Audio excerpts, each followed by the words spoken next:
Assalamualaikum warahmatullahi wabarakatuh and hello everyone. So today I will be doing a book review. Before I start, I would like to introduce myself. My name is N.Adibah binti Othman and I'm from L61 and EGP Block 4B.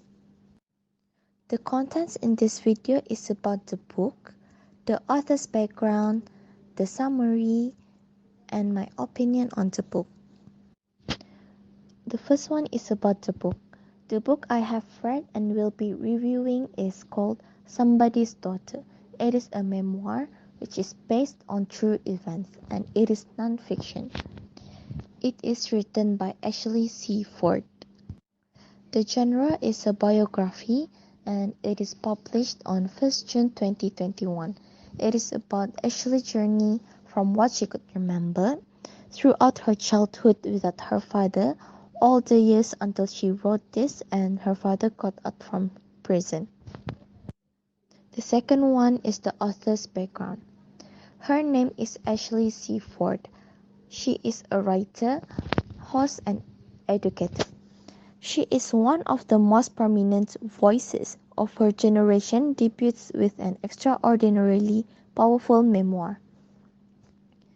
She got married with Kelly Stacy, which is the first guy she mentioned in her book. They built a chocolate lab together, which is known as Astro Renegade Ford Stacy.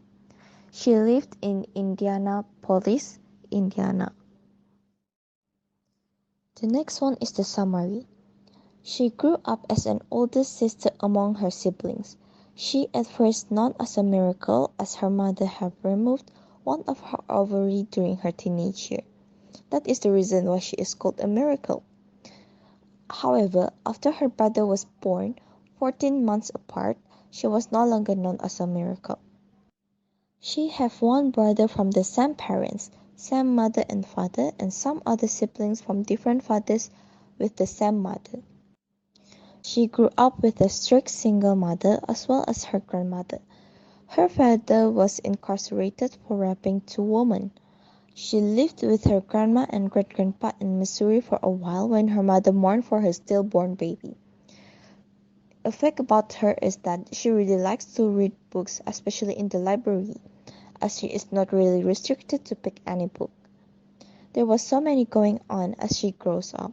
She was in her preteen when she was raped by a guy called Bradley, which made her turn her back from everyone. She became awfully more quiet and indulged herself in library, school, and activities to make herself busy just so that she could forget about the moment she was raped. She thinks what she faced is because her father raped someone. In other words, what goes around comes around. She met Brad, which is her best friend.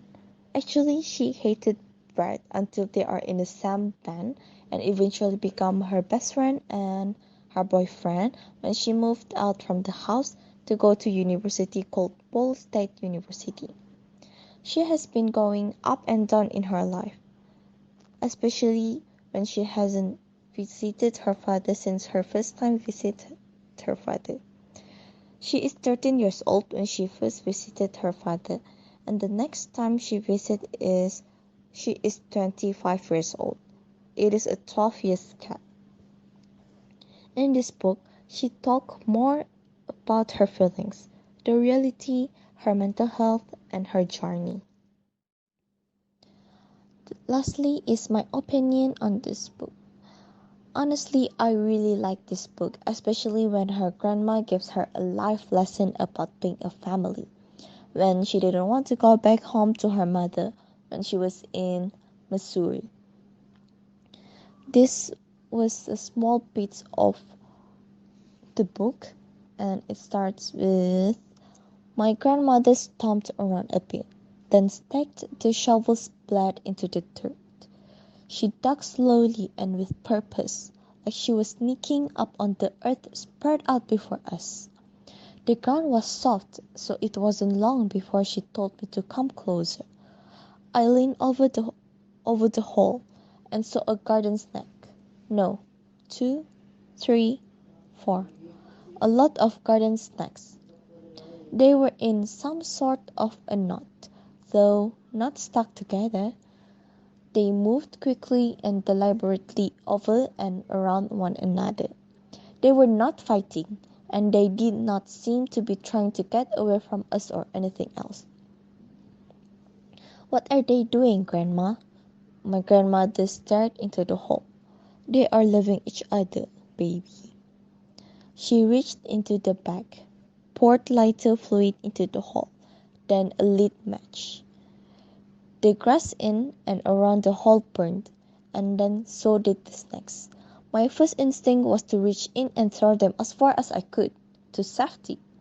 But I hesitated when I remembered their bite. I waited too long to do them any good.